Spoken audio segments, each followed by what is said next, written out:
We are live. Looks like things are working. Call of Duty champion, they call him Ghost Mythic. He's got skills on the sticks, he's iconic. Ghost Mythic, he's the king of the game. With his quick reflexes, he's got legendary aim. I say Ghost is in the house. There we go. Apparently it's working. You heard it, right? I heard it. You heard it. Tell me you heard it. You should have heard it. I heard it. So, yes. But say, dude, I'm not... okay, you heard it good. I'm not gaming right now.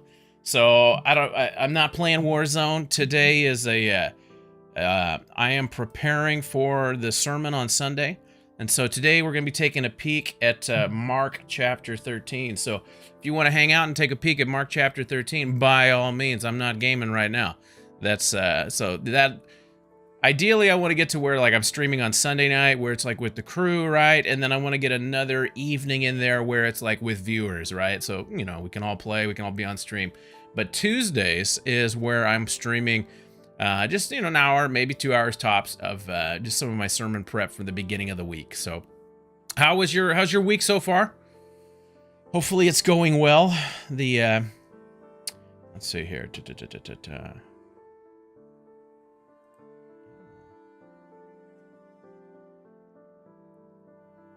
see here.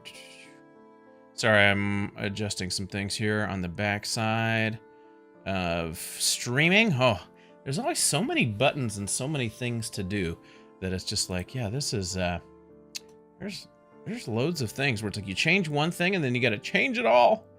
Hold on, let's see here. There we go. Okay. I think that should be it. There we go. Get those adjusted. Bam. I move. Okay. Bots and all those things looks like it's live, so that's good. All right. Yeah, so yeah, I'm not always just streaming gaming, right? Like I like gaming. Gaming's great. You know, it's one of my pastimes. It's a hobby. I enjoy it, you know, and what's one of the things I like about it is that as a hobby, it's one that I can do and still like interact with people, right? Like we can play games together, we can interact together. And so that's one of the things that I like about it. So today's passage that we're going to dive into, like we've been going through Mark, and I'm trying to fight where my prayer is where I ask the Lord, I go, is it your will or is it my designs? Because we've been going through Mark now for a long time. It's been over a year, and that sounds like a really long time. But you know, when you only have one Sunday a week, right? 4 generally a month. And normally I dedicate one Sunday to what I refer to as a pillar of the faith. It's an opportunity for us to kind of go off topic as far as with like the study going through Mark and just talk about important things that we need to talk about in our relationship with God and our walk with God, depending on what the church needs. And so that's my philosophy. That's the way that we're rolling right now. And so it might be different than your church or different than you've experienced. I don't know. But so, you know, but it's been a long time. But we're getting to the part with Mark where we're almost like we're getting closer to Easter, right? Easter is the end of March this year, not the beginning of April. So we're getting to that. And where we're getting at Mark, like I start to look at the calendar and go like, oh, like could we time this just right? You know, to kind of be cruising into Easter right when we're getting to the part in Mark about Jesus going to the cross.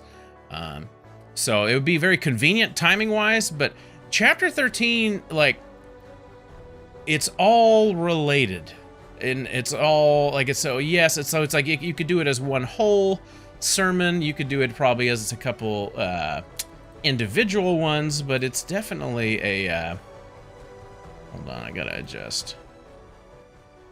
I don't know if that is loud for you guys, but I'm gonna turn down the.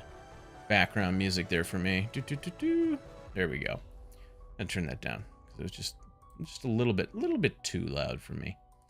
But yeah, so it's kind of like, do we do a large chunk this Sunday just to be able to you know, be getting there at the right time? So it's like, you know, I've never done like a sermon on like one verse. You know, I think the shortest I've done is like 3. Just because they were very, very packed verses that needed, you know, more explanation. Let's talk about it a little bit longer. So yeah, with this one, it's like I go, man, do I really tackle a full chapter today? So it might turn into like a chapter 13 two-parter, or we'll see if we end up dividing it into smaller sections. I'm not certain. So, but yeah. Let's see, Ghost, didn't you have? Did you have school today? Were you in school? What time? Well, you're on a different time zone. Are you out of school? I don't think I've ever really asked. I just assume like. I have, like, most people that I've met from, like, Trevor streams, like, I just kind of naturally group into a certain age range. And so, like, most of his viewers, I feel like, are in that range of, like, late high school to, like, early 20s. So it's like, I don't necessarily know exactly where everyone's at.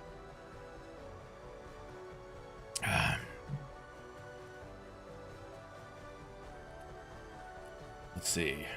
Alice, where's your background? Yeah, it's AI stuff. It's I use a Midjourney bot on Discord, and so that's what I use. I have a paid subscription for that for using the AI stuff. I paid for the subscription because I'll use it for, like, it's great for YouTube slides and things like that. I've used it for some sermon illustration backgrounds too, like when you're trying to generate things. It is unbelievable though, some of the things that AI just won't do. I did a sermon on in Mark earlier about when the demon-possessed pigs run over the cliff. And the AI didn't like trying to create pigs like running over a cliff. So yeah.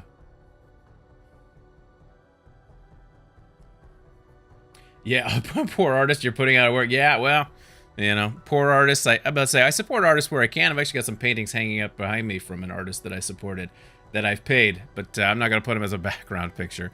So it makes those of us that don't have the resources for all those other things to have regularly on streams.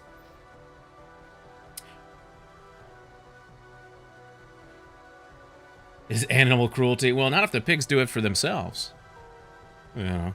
So, but yes, the AI didn't like trying to generate that type of image. So, but it's funny to watch and see the things that it tried to create in its place.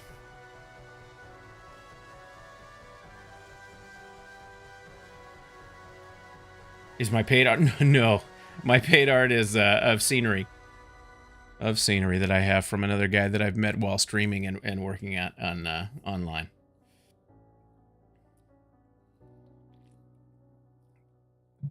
Woo.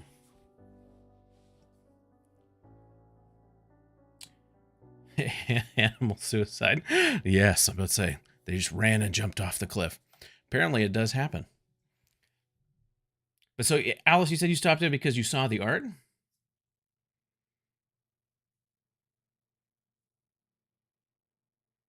I'm surprised that it pulled that up as the stream, or like in the background. I guess Twitch does whatever the image is in the background. But yeah, pigs are as smart as some people. Yeah, I'm about to say, I'm not too familiar with pigs. I haven't spent a whole lot of time around pigs. I haven't grown up on a farm or anything of that nature. I have, definitely used that expression to refer to family members and children, and have had it referred to me from time to time. So that's pretty certain. But yes, but yeah, I'm not too familiar with the intelligent level of pigs. But yes.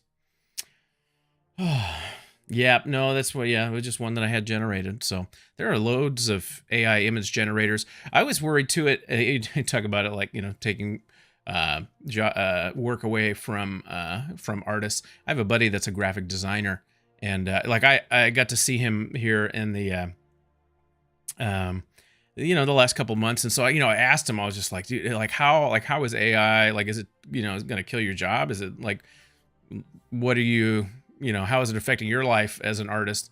And for him, he was saying it doesn't affect his life. He uses AI now, like, as a tool. And that's how he refers to it, views it. It's a tool in the toolbox.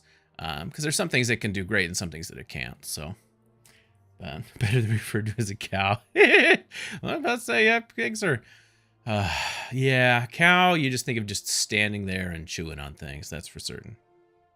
But all right, I'm going to go ahead and pray, and then I'm going to hop into looking at the passage today and see what we got. Because it's Mark chapter 13. Heavenly Father, just ask you bless this time that we have to look at your word this morning. I guess not morning, it's afternoon. Man, my times are blurring together. And I just ask that you would, by the power of your Spirit, you would illuminate the scriptures to us as we begin to look at it for this week and preparing for it for the sermon, that we'd ask great questions, we would engage with it, and that we would just be able to dive into it and look at it. And we just thank you for this time that we have to look at it together. We love you in Jesus' name. Amen. All right, let's see here. Changing slides. Oh, Alice, no, it's not morning. It's afternoon for me. It's just that, yeah, my times are thrown off right now. Times are thrown off. We had an illness go through the house and stayed up super late, and yeah, so it's kind of like, when's morning, when's night? Oh, don't even know. All right, so we have Mark chapter 13. So this is a longer one. Well, it's longer because we're looking at the whole chapter. Let's see here. Ooh, nighttime for you. Ooh, nighttime in Europe. Oh, well, thanks for tuning in from Europe. Yeah, no, I'm on the west coast of the United States, so that's a time difference, that's for certain. All right, from the beginning. And as he came out of the temple, one of his disciples said to him, "Look, teacher, what wonderful stones and what wonderful buildings." And Jesus said to him, "Do you see these great buildings? There will not be left here one stone upon another that will not be thrown down." Go ahead and scroll it, just keep it closer to the top. And as he sat on the Mount of Olives opposite the temple, Peter and James and John and Andrew asked him privately, "Tell us, when will these things be, and what will be the sign when all these things are about to be accomplished?" And Jesus began to say to them, "See that no one leads you astray. Many will come in my name, saying, 'I am he,' and they will lead many astray. And when you hear of wars and rumors of wars, do not be alarmed. This must take place, but the end is not yet." I'm going to scroll here, starting at the top of verse 8. "For nation will rise against nation, and kingdom against kingdom. There will be earthquakes in various places. There will be famines. These are the beginning of the birth pains. But be on your guard, for they will deliver you over to councils, and you will be beaten in synagogues, and you will stand before governors and kings for my sake, to bear witness before them. To bear witness before them, and the gospel must first be proclaimed to all nations." Starting in verse 11. "And when they bring you to trial and deliver you over, do not be anxious beforehand what you are to say, but say whatever is given you in that hour. For it is not you who speak, but the Holy Spirit. And brother will deliver brother over to death, and the father his child, and children will rise up against parents and have them put to death. And you will be hated for all by my name's sake, but the one who endures to the end will be saved." Here we go, verse 14. "But when you see the abomination of desolation standing where he ought not be, let the reader understand. Then let those who are in Judea flee to the mountains. Let the one who is on the housetop not go down, nor enter his house to take anything out. And let the one who is in the field not turn back to take his cloak. And alas, for women who are pregnant and for those who are nursing infants in those days, pray that it might not happen in winter. For in those days there will be such a tribulation as has not been seen from the beginning of creation, that God created until now and never will be." Starting in verse 20. "And if the Lord had not cut short the days, no human being would be saved. For the sake of the elect whom he chose, he shortened the days. And then if anyone says to you, 'Look, there is the Christ,' or 'Look, there he is,' do not believe it. For false Christs and false prophets will arise and perform signs and wonders to lead astray, if possible, the elect. But be on guard, I have told you all things beforehand." Verse 24. "But in those days after that tribulation, the sun will be darkened, and the moon will not give its light. And the stars will be falling from heaven, and the powers in the heavens will be shaken. And then they will see the Son of Man coming in clouds with great power and glory. And then he will send out the angels and gather his elect from the four winds, from the ends of the earth to the ends of heaven." Lessons from the fig tree, verse 28. "From the fig tree learn its lessons. As soon as its branches become tender and put out its leaves, you know that summer is near. So also when you see these things take place, you know that he is near, at the very gates. Truly I say to you, this generation will not pass away until all these things take place. Heaven and earth will pass away, but my words will not pass away." Verse 32. But concerning that day or that hour no one knows, not even the angels in heaven, nor the Son, but only the Father. Be on guard, keep awake, for you do not know when the time will come.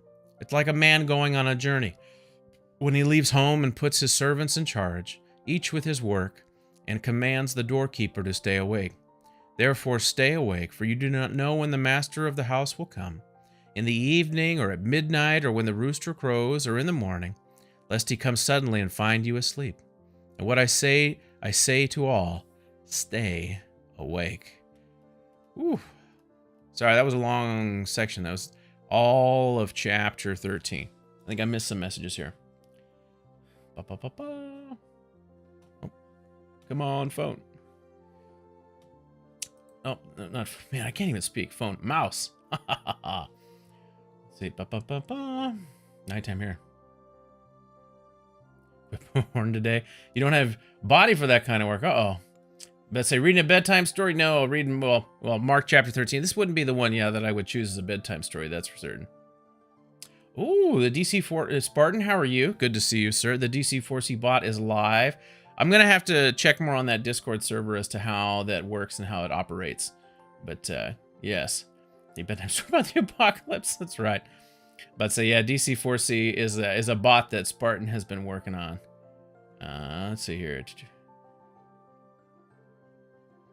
Let's see. It's not everyone hates you at the end. Is that it sounds like you are not.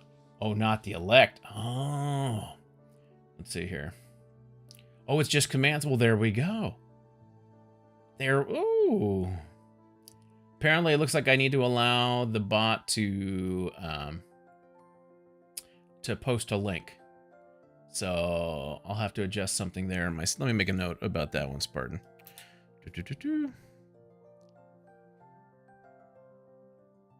Oh, I just have to make it a mod? Okay, okay. Gotta give it control. Let me see here. Type that one in really quick.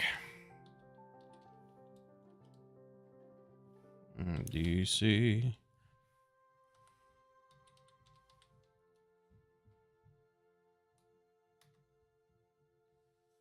I don't know if that did it, Spartan. Do I have to put at? I don't know. My thing's messing up. I don't know if that worked. I'll have to double check that one. We'll see if it ends up popping up. Actually, on my screen, let's see here. Woo!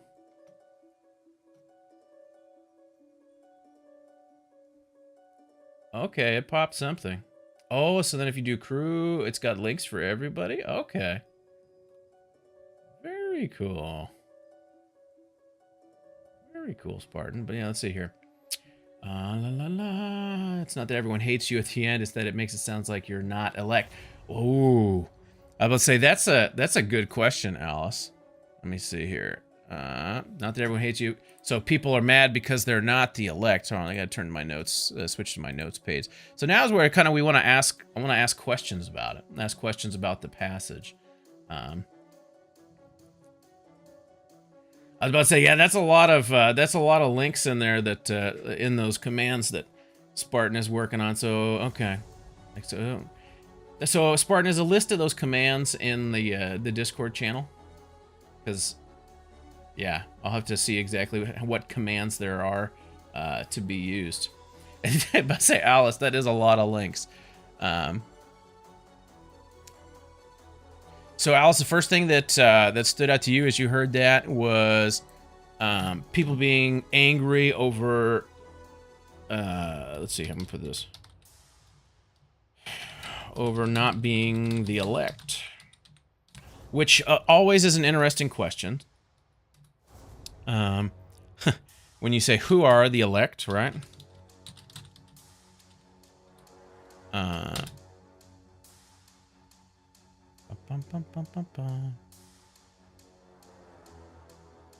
Who are the elect? How are they elected?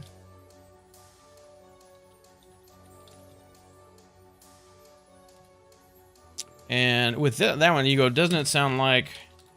Because isn't there a Bible passage? I like to play advocate, right, sometimes? that talks about God doesn't play favorites. Doesn't if there's elect, doesn't mean that God's like has favorites or like he's picking favorites. How's that work?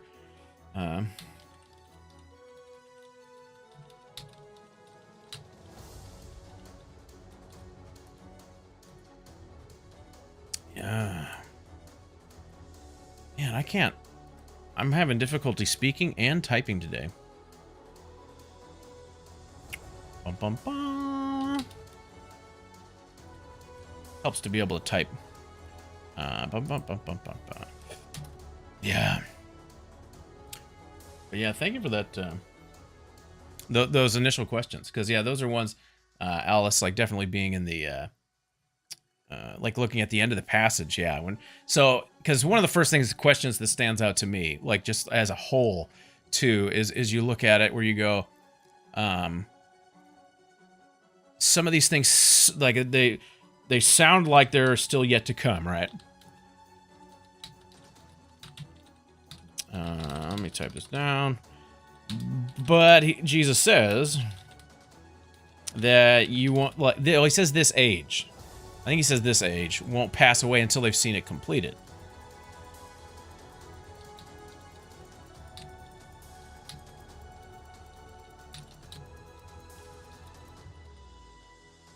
So, was it already completed? Does age refer to a larger season?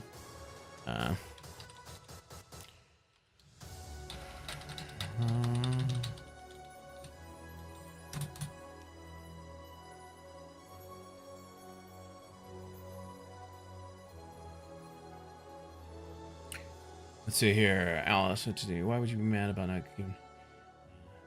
Sorry, you don't speak Christian. That's fine. If you're not, everyone hates you. It's a sign.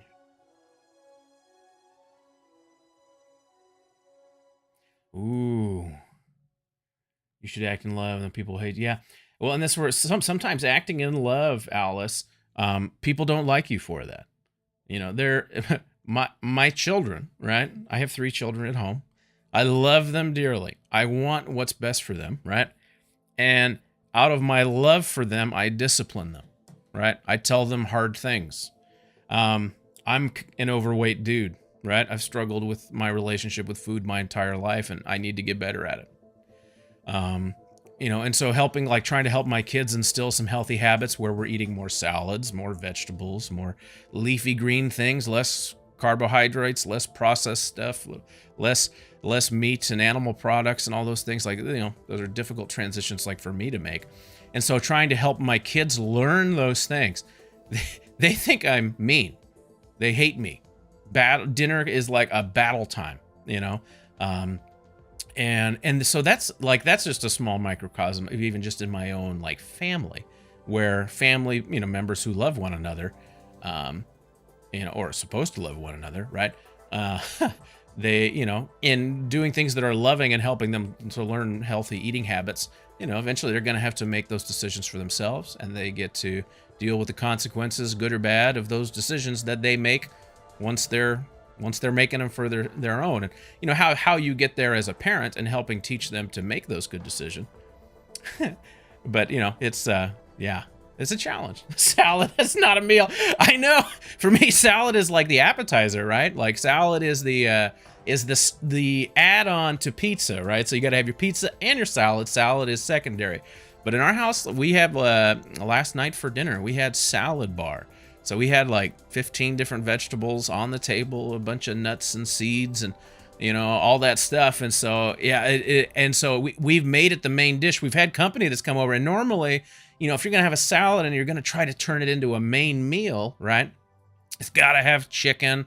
It's gotta have like some other protein, some hard-boiled egg or something, or some bacon bits, and you know. And so for us, it's like that's what I think of in a salad. But we're really trying to get back to just the importance of vegetables, right? The importance of vegetables, and you know, foods that help bring us life and not suck our energy away. So, but yeah, so and that's it's hard because I go, yeah, like salad is a side dish. I totally agree, but that's the transition we're trying to make. But the story I was saying is that so sometimes when we love people, we do things that they don't like. So even if we're coming across loving, like I'm doing this out of love, and and have I done that imperfectly at times? Absolutely. I've definitely done the times where it's like, you're going to eat your vegetables and you're not leaving this table until you do, right? Probably not the best parenting technique. I'm not perfect, right?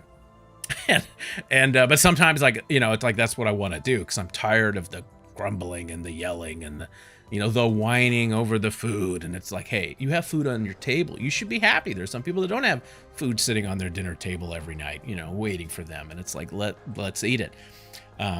But so even when we're loving, sometimes the people that we're loving don't like us. Even our loved ones don't like us. So it's I guess it's not hard for me to picture on kind of a grander scale, right?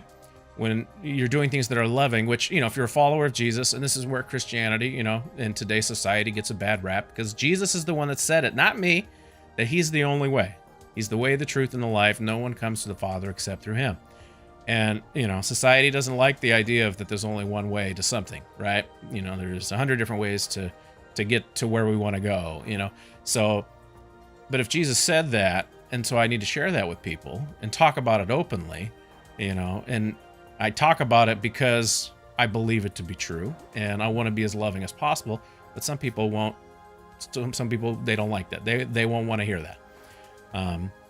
But if I didn't love people and saying it, in a loving way, would that be loving to people? If I just said, I'm going to be quiet and I'm not going to say anything because, I'm afraid it's going to hurt you. Same thing with my kids. If I didn't love them, I'd be like, just eat whatever the heck you want.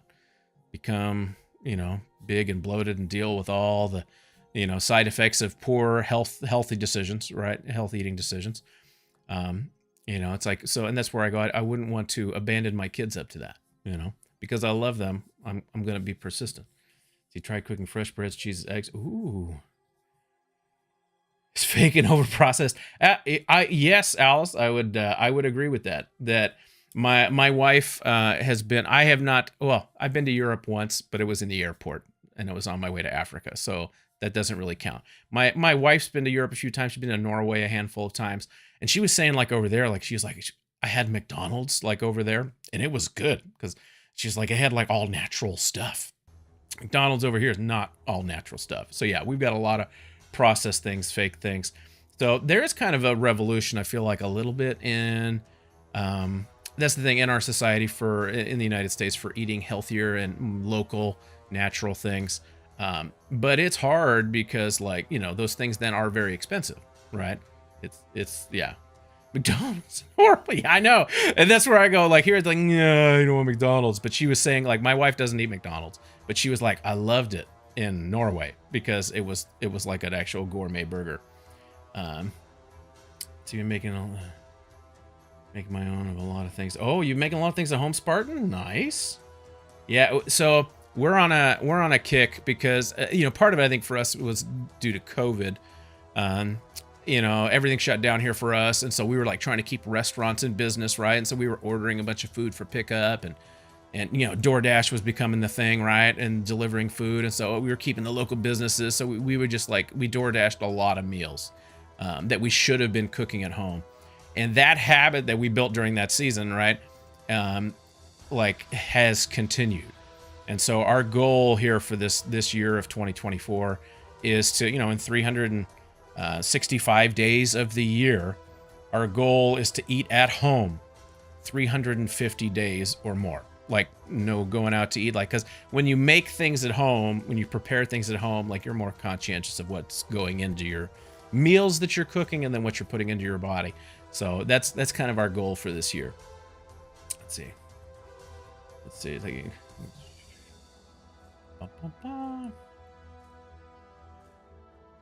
They have actual beef in it somewhere. Exactly. Well, and that's where, yeah, that's what my wife said about it. She said it tasted much better. And that was many years ago too. So I don't know how things are now. They say 100%. Yeah. And that's where they advertise 100% beef. Yeah. Like here in the United States too, where you go, yeah, I don't believe that. See, sourcing my milk with a local farm. Ooh, I was about to say, that's cool. Yeah. We've had a delivery of like local produce and things like that before. We haven't ever done the milk one. There was a milk one for like in our neighborhood But it was like same thing. It was just super expensive. Where it's just like, man, like, you know, we make decent money, but yeah, like, whew. All right. But I'm just looking at starting from the beginning here. As he came to the temple, so this I'm just thinking of like you know, when you come to a passage of scripture, you know, you ask questions like who, where, when, what, why, how, like all those things, right? So this is Jesus leaving the temple. And this is during what's referred to as his Passion Week. So this is like the last week of Jesus's life where he's come to Jerusalem to celebrate Passover, which is what many Jews did as their annual tradition. They'd fed Passover, they'd come to Jerusalem, they'd celebrate Passover there. And so this is the last time that Jesus would participate in that.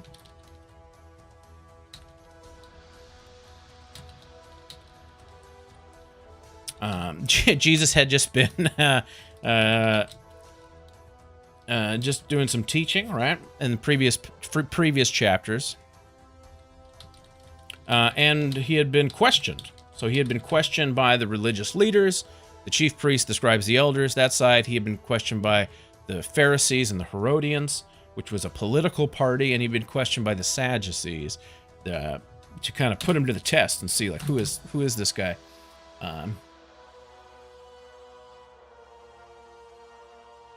Alice, no. Local is not the standard, cheapest, most fresh option. Well, it'd be the most fresh option, yes, but it is not the standard and it is not the cheapest. The cheapest one is to go to the store and buy like the carton of milk, and even that's like, you know, $4 or $5. But like to get the local stuff, you're looking at basically like double the price for the same amount, if not a little less. So it makes it a little bit difficult. So, and we haven't been doing as much like cow milk or my wife used to do a lot of goat milk, and that was expensive because that was like the same price for a quart of goat milk as it was for like a gallon of regular cow's milk. But we've been doing a lot more almond milk lately. Let's see here. All right, what else we got here? So, you know, and so does it say who made? Or just one of the disciples? One of his disciples. All right, so someone poses the question. And that's another question. So this is a story that I want to look up parallel passages. So if Mark wrote about it, chances are Matthew, Luke, or John wrote about it as well. So parallel passages and Gospels. And see if there's any different elements or light shed in a different way type thing as to who. Doesn't matter. It doesn't really matter who asked the question. Someone asked it, right? You see these great buildings, and there will not be one left stone. What wonderful stones. What wonderful buildings. There will not be one stone left upon it. Yeah.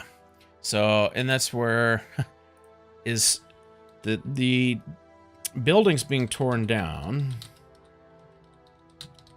Torn down. Let's see here. Stones toppled.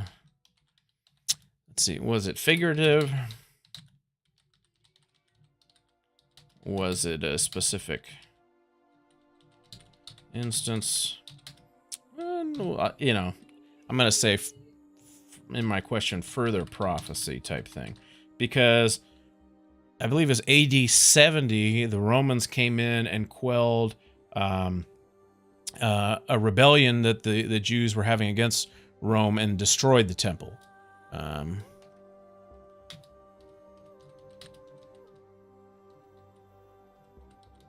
Let's see, further prophecy. My question for that one.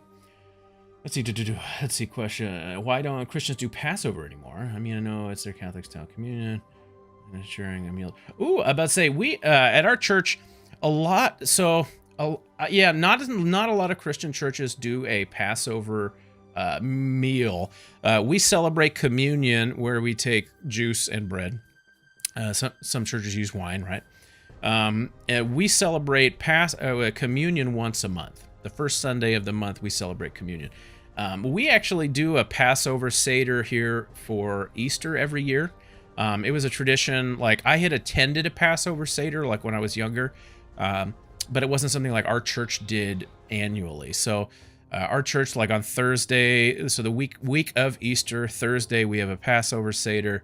Friday, we have our Good Friday service. Saturday this year, we're having a flashlight Easter egg hunt for the community. And then on Sunday, we'll celebrate Easter. So we do a Passover. And that's one of those things where, so trying to incorporate the elements of the traditional Jewish Passover are elements of that, but now kind of taking and adding to it the elements that Jesus changed, because that's what Jesus did with communion that we celebrate once a month. And some churches I know celebrate communion every week. Some churches do it once a quarter. There might be some that do it annually. I don't know. It just is, certain churches' preferences of style of how often they want to do it. Jesus just says, whenever you do this, do it in remembrance of me. Whether that's once a year. So, and I think, originally he knew his disciples would have done this annually, right? Celebrate Passover once a year. And so when he kind of changed some elements of the Passover meal, that this bread, is going to symbolize my body that was given for you. And this cup represents my blood, which, sounds gross, right? It was shed for you. Like, he knew that they were going to take this meal and participate in that every year, and that every year that would come back to their mind as they went through the service that they had gone through their entire lives, their entire upbringing, right, of doing this annually and preparing for it. That they would have done it every year, and then, been reminded of the things that Jesus had changed, the two elements that he had changed each and every year. So, how often should we be reminded of that? More often than once a year sounds good to me. See, why do you use you? Well, and that's where I go. My denomination's upbringing, we don't want to use alcohol because it could be a stumbling block for someone. I'd have no problem with us using wine. But, out of consideration for brothers and sisters in the Lord that may struggle with alcoholism, we choose to use juice. So that's why we do it. There's nothing inherently wrong with using wine or whatever for it. Rekordilig? I don't know what that is, Alice, if that's something in Europe or whatnot, but I do not know what that one is. Or yeah, I'd need some explanation. But good questions. Thanks for asking. Let's see here. All right. So Jesus sat down on the Mount of Olives opposite the temple. All right. So now Peter, James, and John, as we've kind of looked at in Mark through the study that we've gone through, like Peter, James, and John, like Jesus had 12 disciples, right? So there were more people that followed Jesus regularly. Like they were part of his, I don't know, for lack of a better term, entourage, right? So he had like the entourage of more people, but there was the 12 disciples. And then even of the 12 disciples, there were 3, Peter, James, and John, that were like, kind of even a closer circle that Jesus brought with him on some other trips just by themselves, just the 3. But here, so it's those 3 plus Andrew. So Andrew gets added into this one. See, fruit cider. Ooh, labeled as apple wine. Oh, yeah. I'm about to say you could use apple wine. I'm about to say the I don't think the emphasis is on necessarily what you're drinking, Alice. Excuse me. I forget what it was. It was some type of soda. I took communion once with soda. We did a communion service with soda because that's all we had, and so we drank soda. So, yeah, fruit cider. Sure, you could do a fruit cider. So 4 come and ask Jesus a question. Tell us when. So when is this going to happen? And well, it's a legitimate question. When is this city, this beautiful city that's been rebuilt and that's standing? When is this all going to come to pass? Right? I guess come to pass. When's it all going to come tumbling down is more appropriate. When's it all going to come tumbling down? Let's see. So let's see. So I find it interesting too, because they're asking a question. Basically, how are we going to know when the building's going to fall? Like how are we going to know that these things are going to happen? But Jesus's response is not. His first response is not about the building. his response to the question, Jesus began to say to them, "See that no one leads you astray. Many will come in my name, saying, 'I am he,' and they will lead many astray."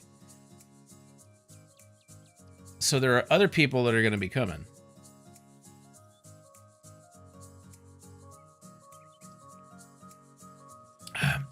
Yeah. Let's see. Me distracting you with stupid questions, but are my stupid questions more or less stupid than the one? I'm about to say, the disciples definitely asked some questions of Jesus where you're like, oh man, these were not like the sharpest tools in the shed. Which I find very comforting. Jesus said that, he chose the people of this world that were not wise. And that's fine. That's good. I can fit into that group. Because he chose fishermen, tax collectors. He even had a religious zealot in there, that wanted to overthrow Rome. And so, but yes, my son popped in really quick, and I'm surprised he didn't come over fully. But Rome has to fall at some point. Yes, that's my middle son. He just came in and then left. But if he comes in again, I'll introduce you. He's the more outgoing one. You gotta have a zealot. That's right. Well, and that's the thing too. So you look at Jesus's disciples, right? He had Simon, who was a zealot that believed Rome should be overthrown, that we shouldn't pay taxes to Rome, that we should rebel against Rome, we should fight against Rome, had fought against Rome. And then, it calls Matthew, who's a tax collector, who had basically sold his soul to Satan to work for Rome and collect taxes for Rome. So talk about two opposite sides of like the political spectrum, the ideological spectrum. Simon would have seen Matthew as a sellout, as a less than human member of the nation of Israel, because he's sided with Rome. And here, these are two of Jesus' disciples that are close to him all the time. Tell him hi from a weirdo on the internet. That's right, exactly. We hey, if anything, it's good teaching about kids. For your kids, you got to teach them about interacting with people on the internet, because, we're into that realm that we have to teach about safety and all those things. But so his first question, but make sure that no one leads you astray. No one leads you. Many will come in my name, saying, "I am he." So other people are going to claim to be God. So other people are going to claim to be the Messiah. Claim to be Jesus. Let's see here. Which is an interesting thing in its own right. Or, so what are these claims? These are interesting. See, when you hear of wars and rumors of wars, don't be alarmed. This must take place, but this is not the end yet. For nation will rise against nation and kingdom against kingdom. There will be earthquakes in various places. There will be famines. These are the beginnings of the birth pains. So, it's like birth pain. It seems kind of generic, right? Wars and rumors of wars.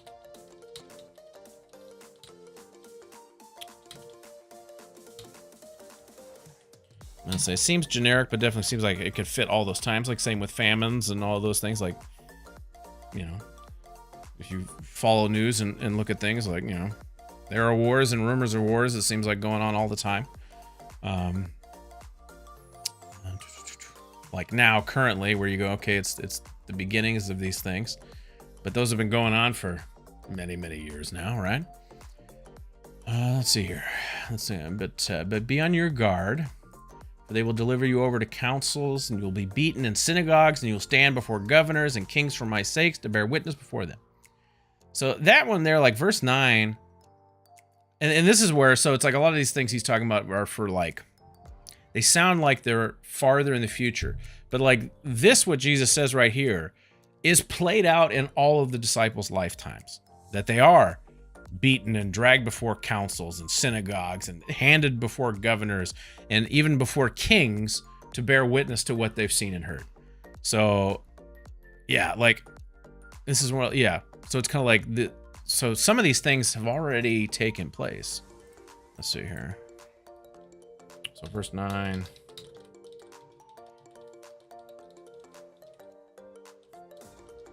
Some haven't.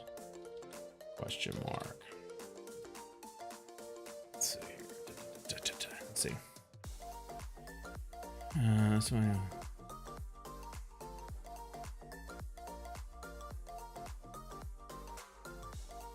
let's see. You had a friend. Wait, let's see. Troubled and tried to break my friends away from me for being a lesbian. Recently claimed to beat. Let's say I was just thinking. I was like, I haven't heard of anyone claiming to be the Messiah in some time. I would imagine. Like, I feel like now there'd be a lot of people where it's like if someone claimed to be the Messiah, like that would be my my first thought of that. Like, hey, the you know, like, we'd just commit you to a loony bin. Wouldn't trust anyone who claims to be teach your kids that. Yeah, well, and that's where I go. Yeah, like I feel like that would be my first. Like if someone made that claim. Let's see, am I writing notes in order to teach? Yes, I'm about to say, Alice. I'm the pastor, the lead pastor at McMicken Heights Church. It's a church in Seattle, Washington. And so yeah, this is the beginning. This is the beginning of my work week. Monday's my day off. I work 6 days a week, and Monday's my day off. So I had my God-given day of rest on Monday, which was greatly appreciated. And so now I turn my attention to part of my Tuesday work day is I begin looking at the passage that I'm planning to cover on Sunday for the sermon. And so this Sunday, I'm looking to tackle a whole chapter, which is a lot. Like, that's big. My sermons normally run about 35 minutes is what I aim for. And normally that's covering and looking at 5 to 7 verses of a chapter. Chapter 13 is 37 verses in itself. So it's a lot. And there's a lot in here, but it seems like it might turn into a two-parter. But yes, I'm taking notes. So if anything, the questions that you're asking will help be ones that I have that I'm thinking of as I'm framing the sermon and creating it. So I appreciate you being here. Be able to ask questions and interact with me with it.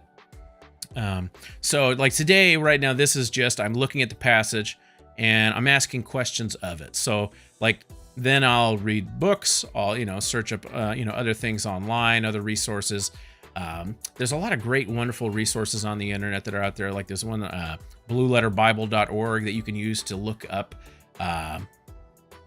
and you can look up like the root words of what things are in the Hebrew or the Aramaic, depending on what it was. Let's see here.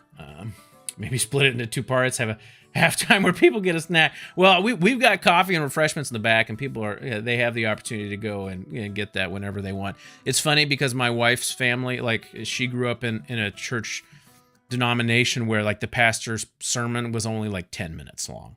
I grew up in a Baptist church where the pastor talked for 45, 50 hour, and that was just like the preaching part of the sermon, right?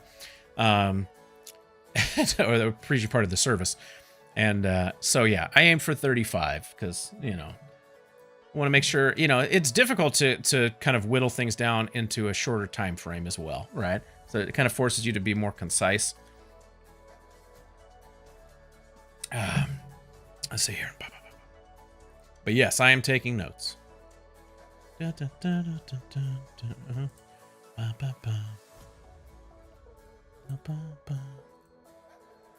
All right, let's see here.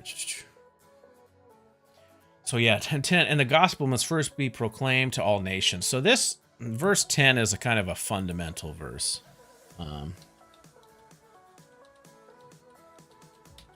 And this is a fundamental verse where I feel like sometimes can get us Christians in trouble. Because it says, first the gospel must be proclaimed to all nations.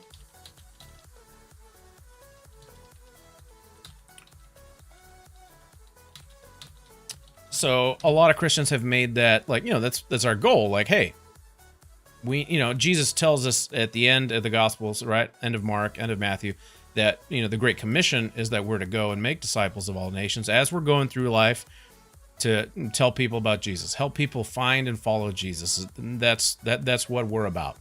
So, but that we need to, proclaim it to all nations is where, like, we get a lot of people that go overseas as missionaries and go to other places where people haven't heard about Jesus, that work on, translations of the Bible into people's native languages where they don't have it. And so where I say that, I think sometimes I feel that we can get in trouble with this is that the reason that we're bringing the message of Jesus to people is so that Jesus will come back faster and then I can get out of here type of mentality, where our heart should be that it's to go and share, God's love with everyone because he's loved us, and out of the love that he's shown us, we want to share that with as many people as we can. It's one of the reasons I stream like this online. It's an opportunity to interact with people to, talk about God's love for them. And, that's why I do it. So I feel like it's a fundamental verse 10. But we have to make sure to check our hearts. I'm going to put this as a note. Let's see here. Let's see. You had a normal, average, non-religious. Okay. Alice, whereabouts in Europe are you? You said you were in Europe, right? When you come to the island of Tristan. I'm about to say, where's the island of Tristan? That sounds kind of cool. Oh, wait. I'm about to say, you don't live on the island? Oh, wait. You trying to send me to an island you don't even live to? Man.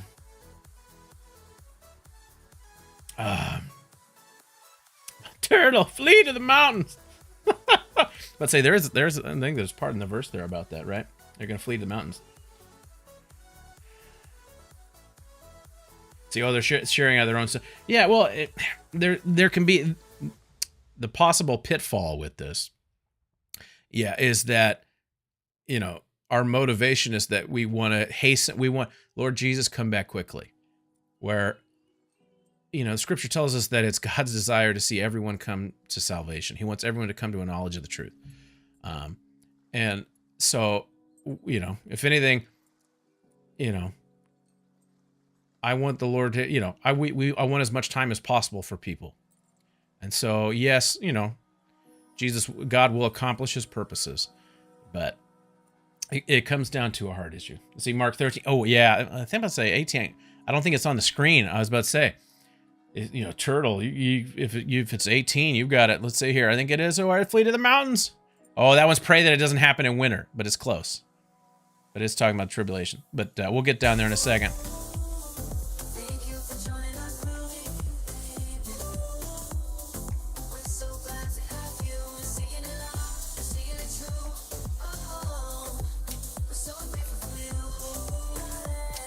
It's a lovely village island, a few days off the coast of South Africa. Oh, let's see. Oh, you're in a remote area of the UK. Oh, okay, gotcha. Let's see. I've never been to South Africa. My brother-in-law was there not too long ago, but yes, thank you so much for that follow. It's greatly appreciated. Yeah, I originally started streaming a long time ago. I'm about to say, Alice, maybe I did make it with AI. Maybe I didn't. No, I did. I made it with one of those AI apps that you can find online. I'm not very musically talented. Well, I can sing, right? I can sing. Like, I grew up going to choir, and my parents forced me to do choir. I did not choose to do choir.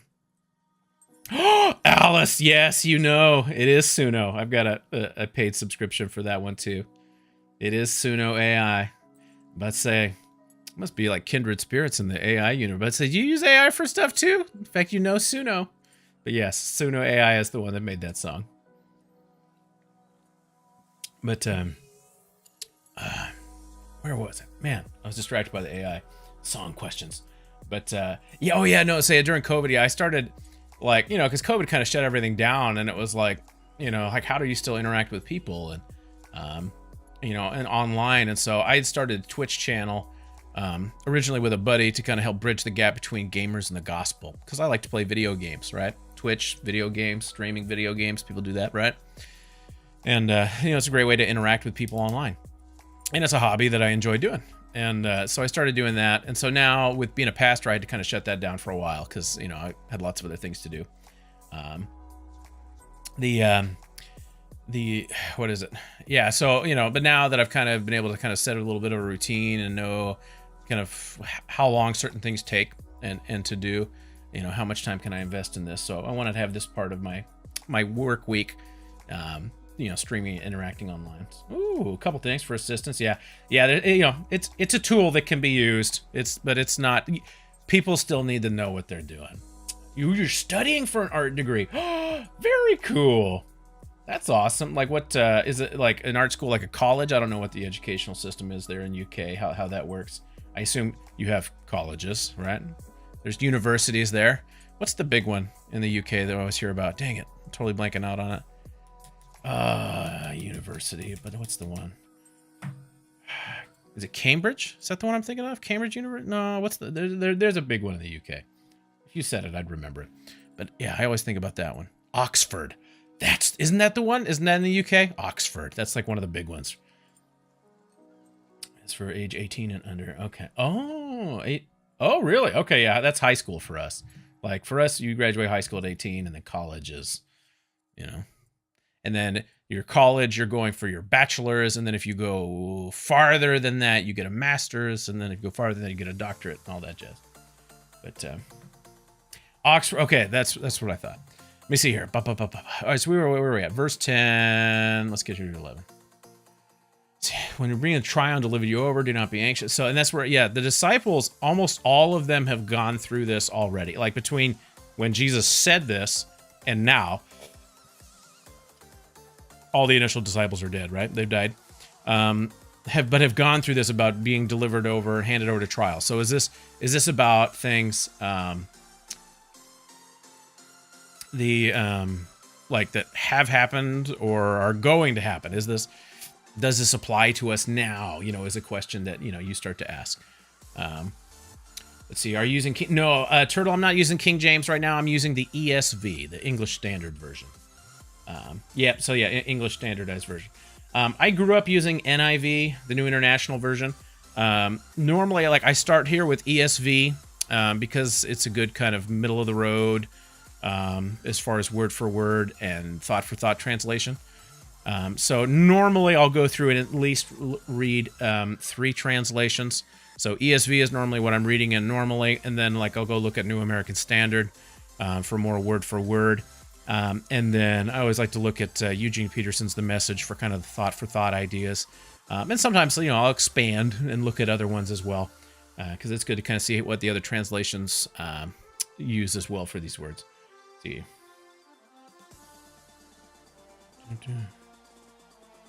Let's see. Do you know your MMO? What's MMO? MMO church. Distraction. I'm not exactly sure what you're asking, Alice. Let's see. The New Testament specifically. Yeah, so right now I use the ESV Turtle for kind of everything right now, generally. So a lot of the verses that I have memorized are in NIV. So a lot of times when I'm reading one, I'll stumble over ones that I have memorized because it's a little bit different than I remember. Let's say, Casino, how are you? Let's say good evening to you. Thank you for stopping in. How was your work day? We are cruising through in Mark here, and this is long. Mark, this is a long chapter. Let's see here. Let's see. Do not be anxious beforehand what you're about to say, but say whatever is given you in that hour, for it's not you who speak, but the Holy Spirit. And brother will deliver brother over to death, and father his children, and children will rise against parents and have them put to death, and you'll be hated by all for my name's sake, but the one who endures to the end will be saved. That's definitely a very bleak picture. Whew.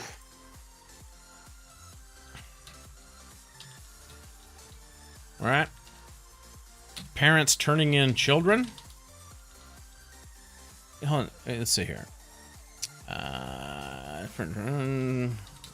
Let's see. Children turning in parents, right? Let's see here.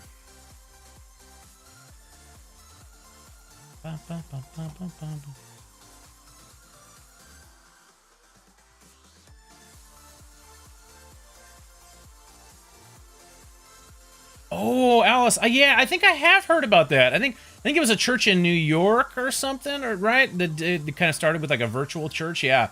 I think I remember seeing like videos where they had like avatars and everything, like they were gathering like, and like, so like the pastor was like moving around and like everyone was like walking. It reminded me of something straight out of like, what was it? The Ready Player One. I haven't read the book. Movie. Watch the movie. See, doing well. Hope about to say, dude, I'm doing good. I'm doing all right. Today was kind of a rough day. I don't know. You know, my sister sent me a message just the other day, or last night, basically reminding me that you have like a lot of heart disease in your family, so you need to be careful. And should make some changes, which we've been attempting to make some changes. I've been trying to lose some weight, eat healthier, all those things. But today it was just like, I don't know. I feel like I was just like doomed, right? Where it's just like, man, it doesn't matter what I'm going to do. Like I'm cruising for a heart attack, and was just feeling, self-pity and down, which, I don't know if anybody else has ever experienced these things with other things in life. And, but yeah, just feeling blue, was feeling melancholy. And as I literally right before I started streaming here, I went to go pick up my son from school, and I was just walking, and it was one of those things where just like, it was a reminder that, like if I continue to feel beat down about this, like my response to it's gonna be that then just dive off the deep end. Like, just continue eating whatever you want. Like, that'll make me feel better right now in the immediate and, type thing. So it's just like, yeah, it's just like, I need to, I know the things that I need to do, but I can't dwell on that fully, so see, lots of backstory. Like, yeah, exactly. You can't trust anybody. Yeah. Well, the guy who lives in Texas. Okay. That sounds about right. Tell her to shut up and eat what you want.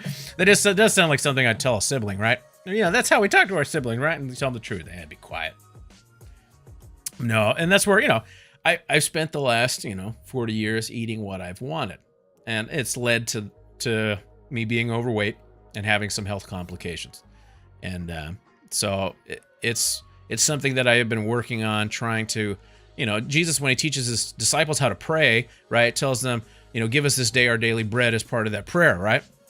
And, and so, you think about it and you go, oh, well, just kind of using that as like a principle, Lord, provide for me the food that I need to eat today. I think it's more than just provision. I think it entails that for those of us that are in like my boat where, give us this daily bread, like, Father, help me to be conscientious of what I'm putting in my mouth today. And let me be honoring to you with what I'm putting in my body today. And that it not be, to become an idol of something I worship. Because, sometimes for food, like I'll turn to food when I'm happy, like I'm celebrating, right? I'll celebrate with food. Oh, I feel like crap. Life's miserable. It sucks. What's going to make me feel better? Comfort food, right? Like you can, when you turn food into that's the place that God should be. That's the place where God should be. But even myself, like as a pastor, right? I don't first turn there. It's not my natural instinct. Let's say, firefighters, how are you, sir? Welcome in. Hopefully you're having a great day. See, does he teach you anywhere that everyone has your poison? Did Jesus teach that people have your poison?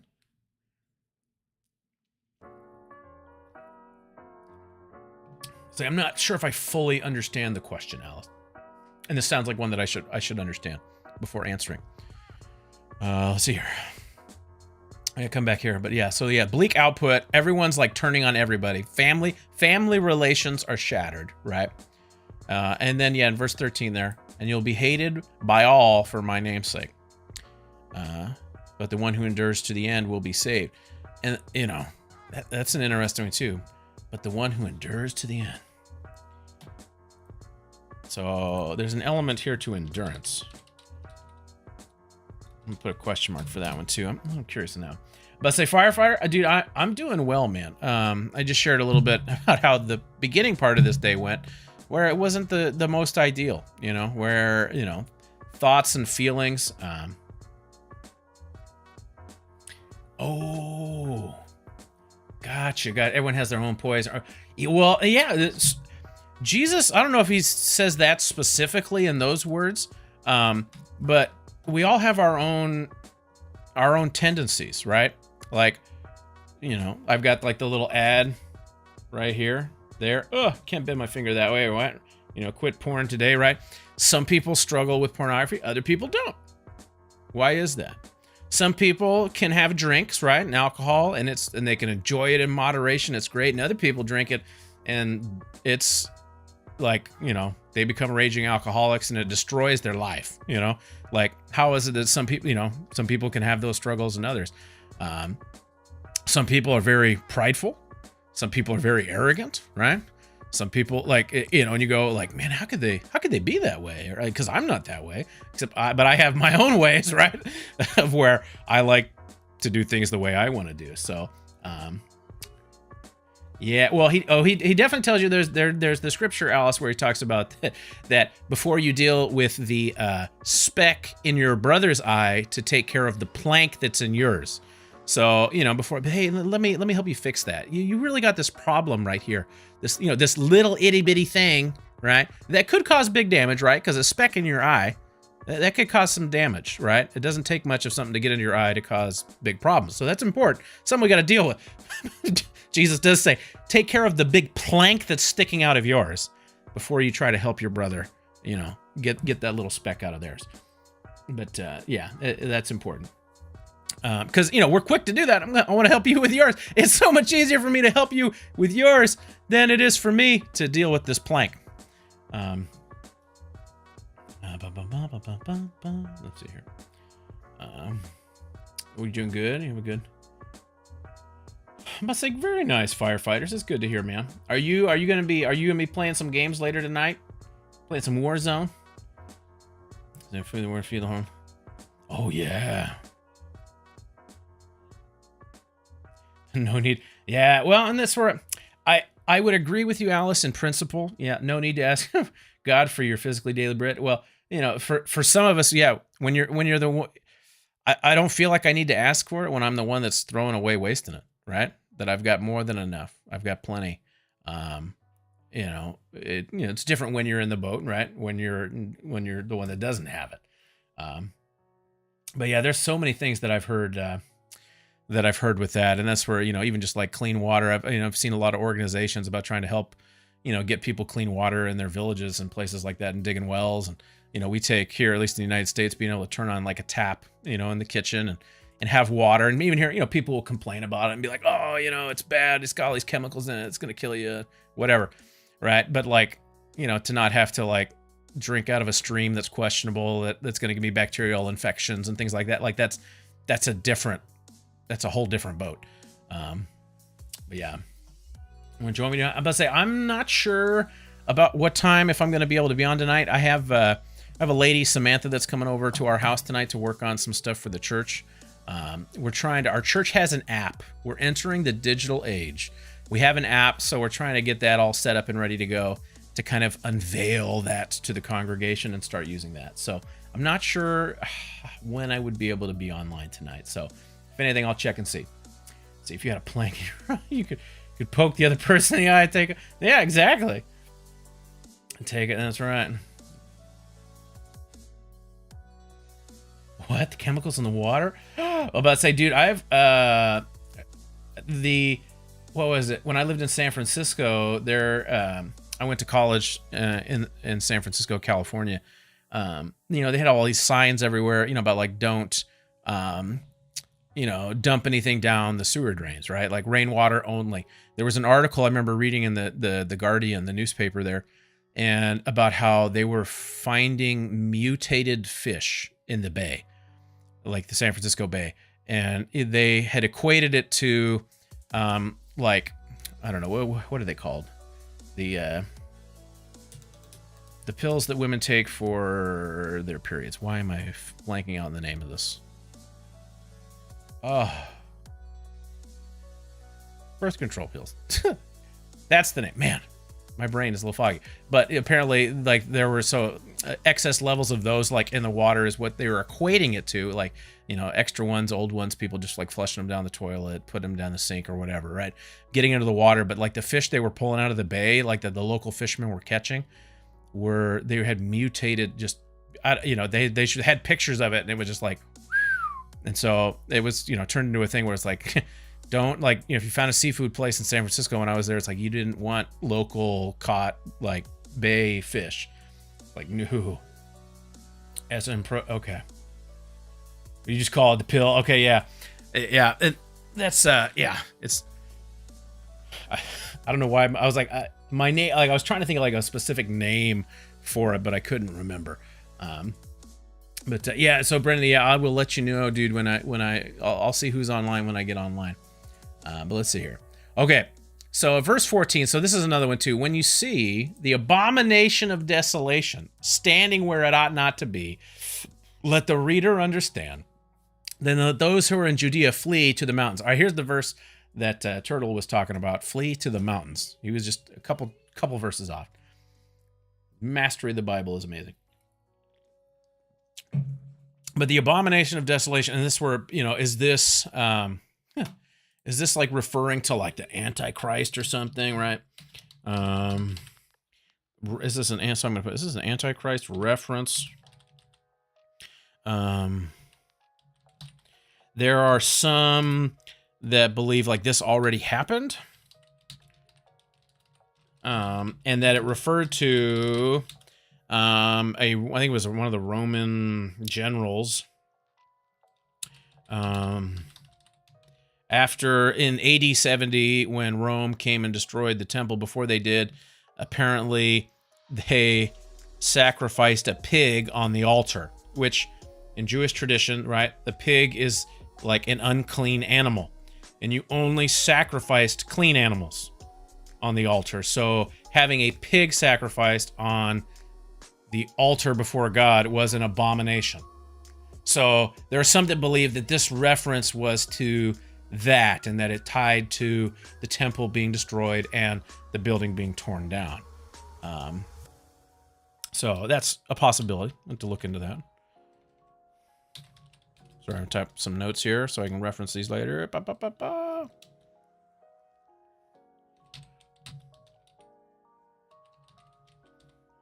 Okay, let's see here. Everyone's an antichrist. Let's say, generally everyone is against God, but yes, Scripture does talk about specifically there will be one. There will be one that comes one day, and he's going to be difficult to tell, or she. I don't know. Could be a lady. Sounds good that you've read.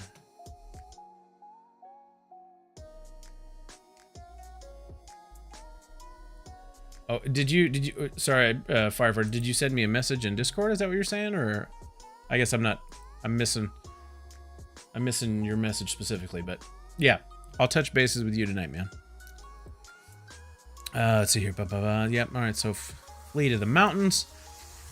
Let the one who's on the housetop not go down, nor enter his house to take anything out. Let the one who's in the field not turn back to take his cloak. So whatever this is going to happen, like, let those who are in Judea. So it's flee. Something's going to happen where it's like you're going to run away. You need to run away. And like run away so quick, you know, don't turn back to get anything.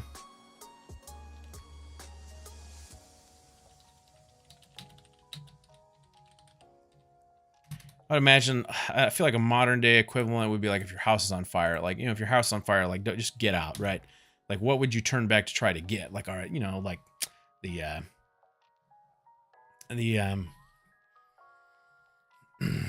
you know, like a bag of like, you know, important documents, right? You know, or, you know, things like that, or like, you know, it's like, no, you just got to get out. Say, ooh, will the special antichrist know they are so? That is a good question. Oh, 500, the book you're reading? Yeah, no, right now we're reading in Mark chapter 13. See, like, oh, this is like Gaza, but say if you look Alice in Revelation and the pictures that of what's going to happen and the things that are here, because this is just Jesus giving this is one chapter talking about some things that I think are to come, and some things that have already happened. But there are gonna be some worse things that happen. Not to say that they're okay, but God has told us that they're going to. So if anything, it's a reminder that amidst all the chaos, that God still knows what's going on, right? But will they know that they're so? I believe so. Like, would this person know from like their infancy? Like if they're born and raised and become this, right? Like, I don't know fully how. I would imagine there would at some point they'd come a self-awareness when they will know who they are.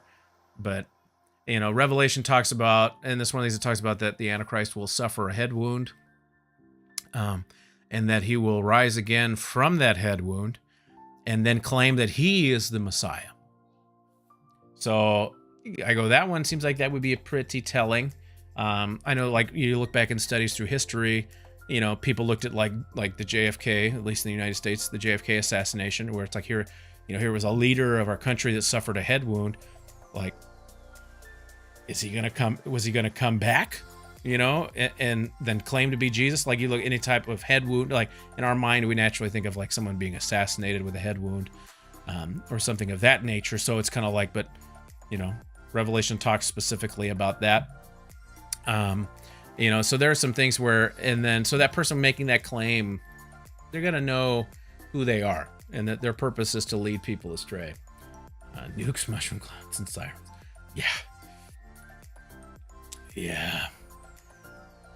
Yeah, there's some pictures of some things in Revelation that, it talks about wars, and John saw, things that he described like creatures that look like locusts, flying through the sky. And, I remember just reading some of the descriptions. It's been a while since I've read Revelations, like fully.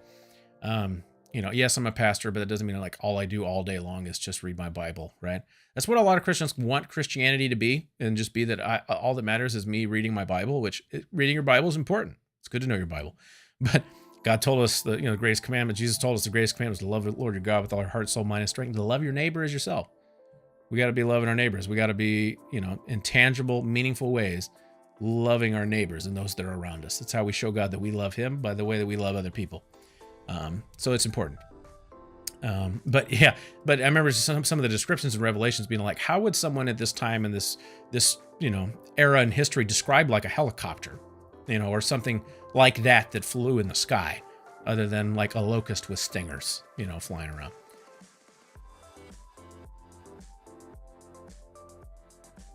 Ooh, good questions. Does the Antichrist have the choice? I think the Antichrist has made that choice already.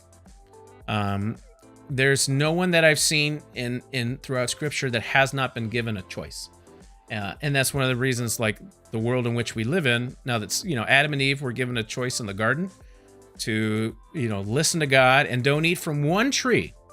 Right? We had choice. Right? There's one tree. Don't eat from it. Everything else is for you to enjoy. Everything in creation is for you to enjoy. Just don't eat from one tree. And then there are scriptures in the, like in Revelation, that talk about, like with angels. Angels had a choice that were created in heaven. So they weren't just like, angels aren't just like subservient beings in the heavenly realms that God made to serve him 24/7. They had a choice. So people are always given a choice. All creation has been given a choice. And God, even when, you look at the story of Noah and the flood, God made a covenant with people, right? And he also made a covenant with animals. Like he made an agreement with the animals. So it's one of those things that he's, he likes to give choices.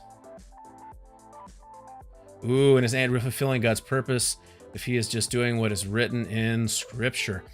Everyone has a part to play, and that's where you go, yeah, Alice, those are good questions. Same thing like when you look at Judas, right? Judas was one of Jesus's disciples. He was one of the 12 that betrayed Jesus and handed him over to the religious leaders. Jesus himself said, it would have been better for this man that, one of you is about to betray me. It would have been better for this man not to have been born. Right? But and you look at it and you go, but didn't he kind of have to? Like, to hand you over?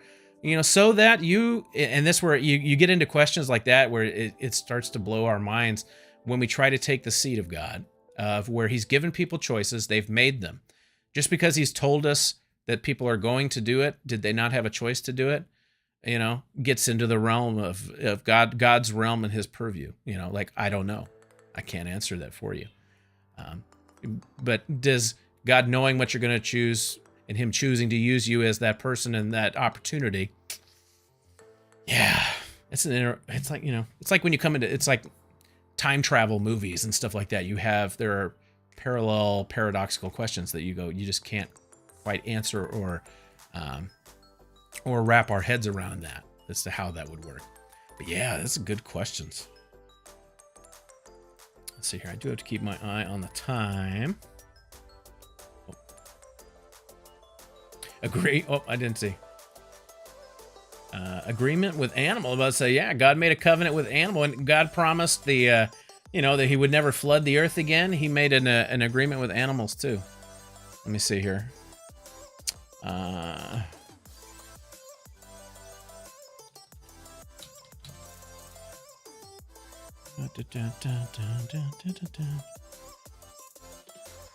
See here real quick.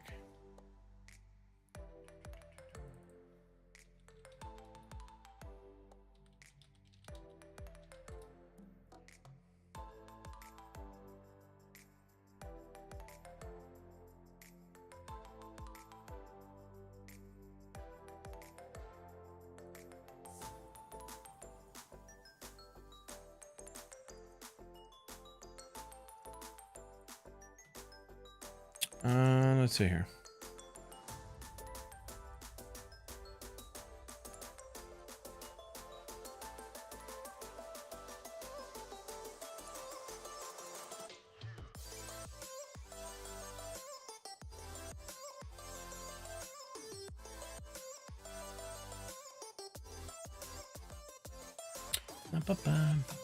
Peyton, how are you? You're interested and confused. Well, depending on where you came in the conversation, absolutely. But say my way silly. No, Alice, this is good. This is good. We're hey, and I had a couple viewers in last time I did this too that were asking the same things. Where if I didn't want to be interacting with you and your questions, I wouldn't be doing this online. I could do this. I could do this very straightforward and just plow through it type thing. Faster. Just doing it offline and doing my reading and coming with my hypothetical questions that people might have or interactions with that. But, so yeah, it's not a waste of time. It's technically Wednesday. But say, Alice, I thank you for coming in, and I thank you for your questions and interacting with. Yeah, in Genesis chapter 8, when God makes his covenant with Noah, God promises, neither will I ever again strike down every living creature as I have done. While the earth remains, seed time and harvest, cold and heat, summer and winter, night and day shall not cease. It's one of those things that it is in regards to the covenant that God's making with Noah and his family. But, it's kind of a piece that's directed, at least that's the way I took it with the animals as well. That never again will, because only, you look at the story, only 2 of each animal, right, got on the boat. And that had an impact for them as well, right? See, Alice, I enjoyed our conversation as well. Thank you. Thank you for stopping in. Thank you for the follow. Hopefully, you'll be able to join us again sometime. And about to say, I'll be, praying for you and your art endeavors in school. I'm about to say that's awesome. My dad. My dad isn't of the artistic variety. I'm not I'm not a real big artist myself. Like, I can draw, I have some skill, but it's not where my primary passion is. My dad, he was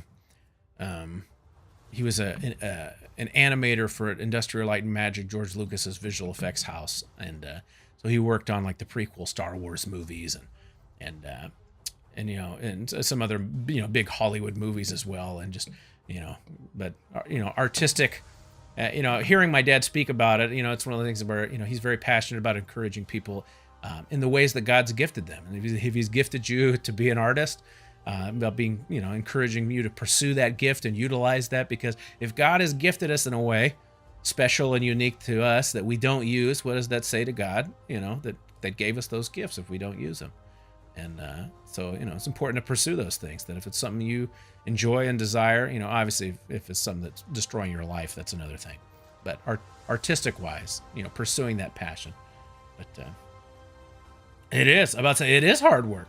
It is hard work. Well, I've watched him do animation stuff, and it's like, that part of it, I go like, you enjoy doing this? Like, this is, helping something come to life on a computer. I was like, I don't have the patience for that.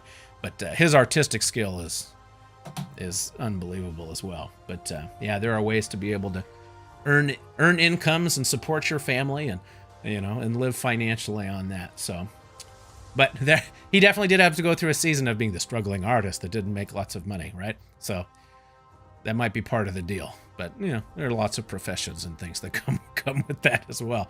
I'm a pastor, right? I'm still in the struggling boat. Like, I'm not here for the money to make the big bucks. And before that, I was a custodian, so I cleaned toilets for a living, right? I used to clean 28 toilets a day, and but yes. But yeah, if you have to take off, thank you so much for hanging out, and have a good rest of your Wednesday. I'd say that's just weird. It's like time travel. It's not to a Canadian goodbye. I don't know what that means. I'll have to Google that later and find out. All right, Alice, you have a good Wednesday.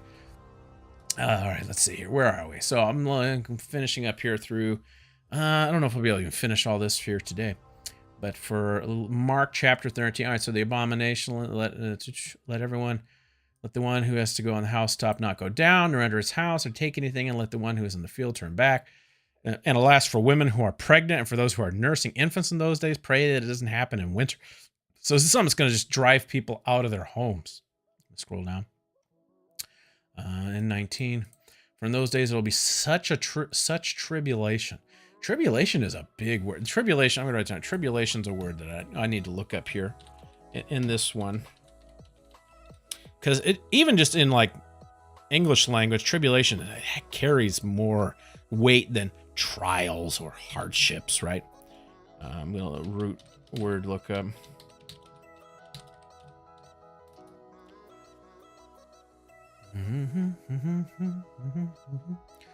Yeah. He says tribulation has not been from the beginning of creation that God created until now and never will be. So this is an unheard of tribulation. So heard of, unparalleled.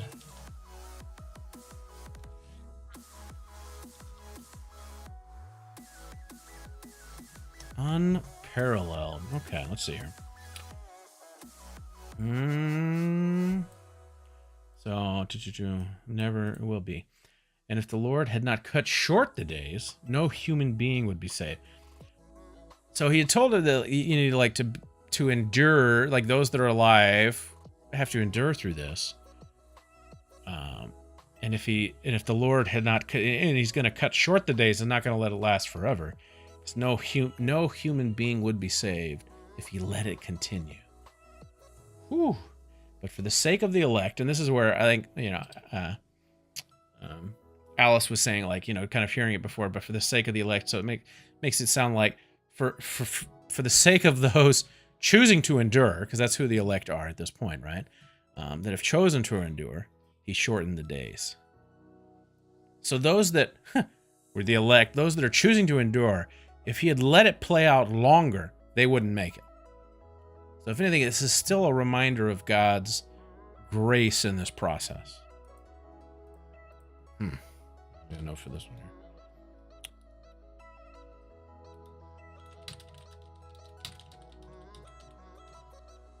Let's say, Peyton, if you're still hanging out, we got to get together for some Warzone sometime. Because I think I saw on Discord that you were playing Warzone. And I don't think we've played some Warzone yet. We gotta get some games in. Look at the elect.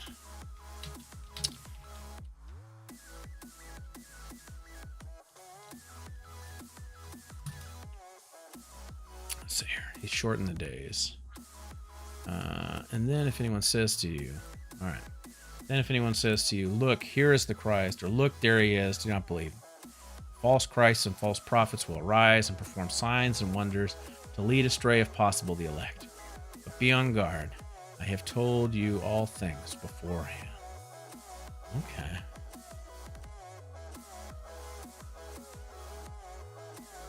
Hmm.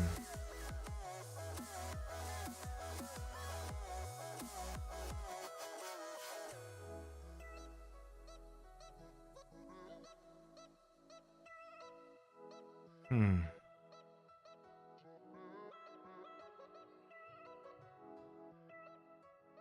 Hmm.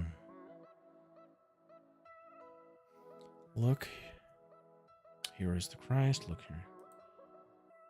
Hmm. Interesting.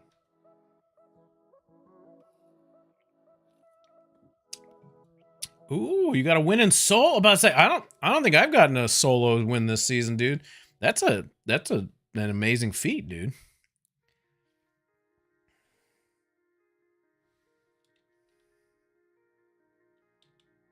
Hmm.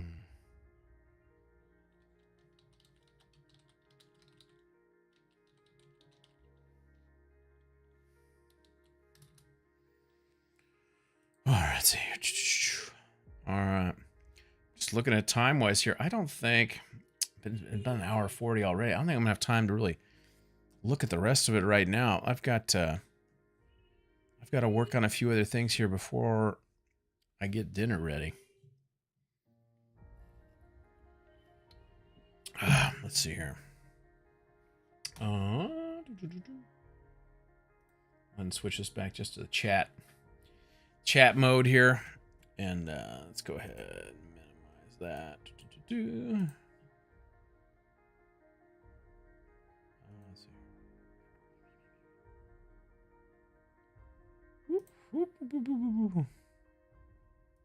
Okay, adjusting those ones, but yeah, I think we've got to get rolling on some of those things. I say, Factory, how are you, sir? I was just getting ready to wrap up for the day because I've got some time commitments here that are coming up. How are you, sir? How was your day? We just dove into Mark chapter 13 as a whole, and we're looking at the entire chapter, which is where Jesus is leaving Jerusalem, and one of his disciples says, "Look at these amazing buildings," and that's where Jesus says that one day, not one of these stones will be standing upon another. And I think we actually had talked about that in one of our previous streams where I was looking at it. And so, yeah. And then they ask him, like, well, how are we going to know that this is going to be happening? And so then Jesus in chapter 13 kind of lays out a picture of some things that are going to happen, that are going to be coming. And, some that you go, have these things already been fulfilled? Have they already happened? Are they still to come? Are these kind of for, obviously they were prophetic for even if they happened 20 years later, and, we live on the other side of that, or are some of these things still being played out? So, yeah, we were taking a peek at that one. Well, you're doing great. Good. Good to hear, man. I'm about to say, how is your reading in Romans coming? Have you started your reading of Romans yet? I know we had talked about that, about, having finished Luke and Acts, where to be moving to next. And so, yeah, I'm still in Romans chapter 1 because, I had told you should read Romans or recommended that for a next book. So I was like, if I recommend that, I should refresh myself as well. Yeah. So we did talk about that last time. Okay, good. That's what I remember with that one. Excuse me. Whew.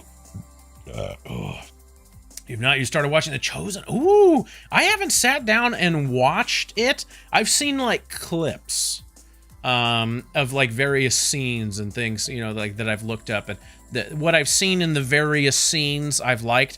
I have a hard time. Like, I think it's a great tool, but I don't know. I have a hard time, like, watching like movie versions of Jesus. Right? It's like with other books where people would go, "I read the book and the book was better," right? Like, I feel like I have the same things when I see films, like even like the Passion of the Christ, right? That came out a long time ago, right? Mel Gibson. It's like that one's like, oh, it was like, I loved it. It's great. Like, I think like, okay, like I thought it was a good movie, but even with that, like, there's some things you still go like, I would have done.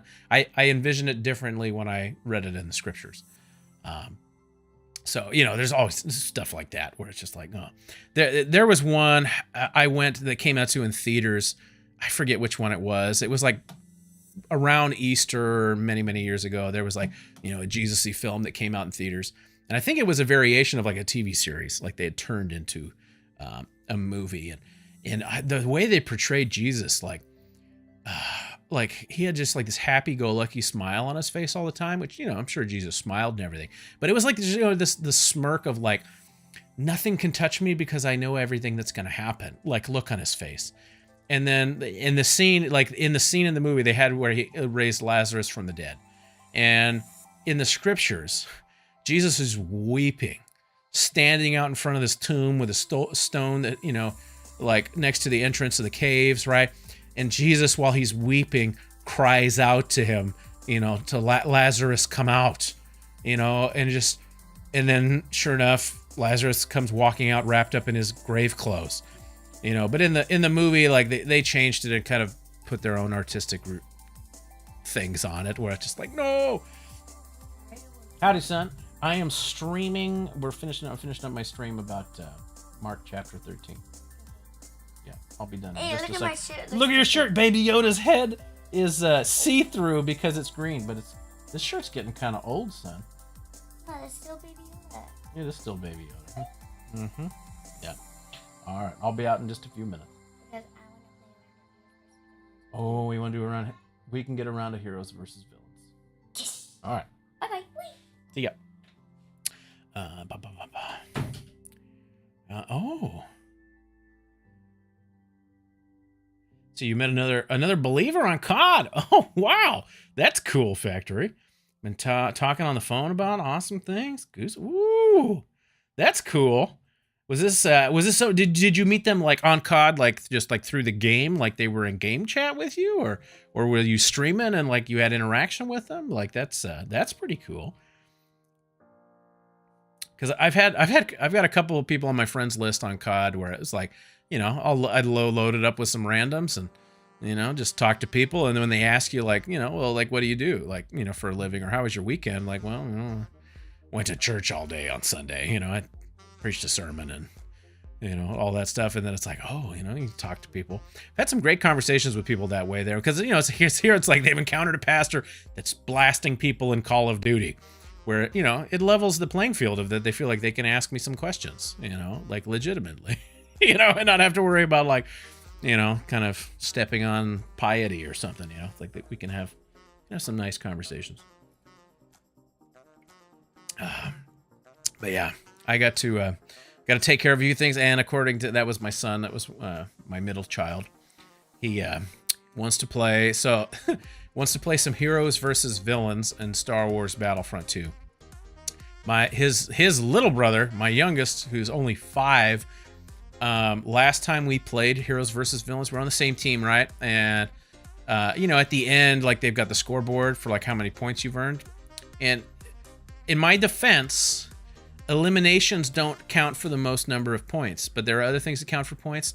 Like my 5-year-old was beating me. And it was just like, oh, you got to be kidding me. I'm losing to a rug. Sorry, it's a movie quote from a movie from when I was younger. But yeah, I'm just like, I can't lose to a 5-year-old. I got to practice. But it's fun to be able to play kind of, games like that with them where they're also like they're decent at it as well. So there's not like, oh man, my kid's, weighing down the lobby. It's bringing us down. Let's see, it was in my party. Oh, I think it was Buddy New JP. Oh, really? Okay. But say, because yeah, I'll Factory, I'll be praying for you. I know you'd mentioned like here for Lent this year that you're going to give up like alcohol and cigarettes and stuff like that. I was thinking about too, because I haven't ever really done. I personally haven't really ever done the Lent thing where I've chosen something. So maybe I was thinking about that for myself. But yeah, dude, I gotta get rolling. Thanks for hopping in here at least at the end and saying hi. And yeah. Our schedules still line up, so I'll have to see if we can hop in to get some games here sometime. JP's been, his schedule's been off from mine, so. But yeah, let's hop in and get some games here. I was telling Firefighters that I should be on tonight. I'm not sure what time. If anything, it'll be a little later than my normal time that I'm able to get on. Because we got to do dinner, and then we've got a lady coming over to help work on some stuff for our church's website and our app and all that stuff. So, but yeah. Alrighty, everybody. I'm going to go ahead and I was about to say, I'm used to ending like a stream, like, yeah, I'm gonna go to bed, I'm gonna hit the hay. No, I'm not. It's only 5 o'clock. I've got other things to do.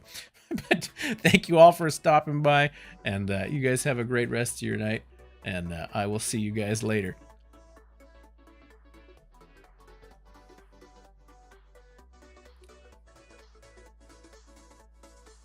Where is that? There it is.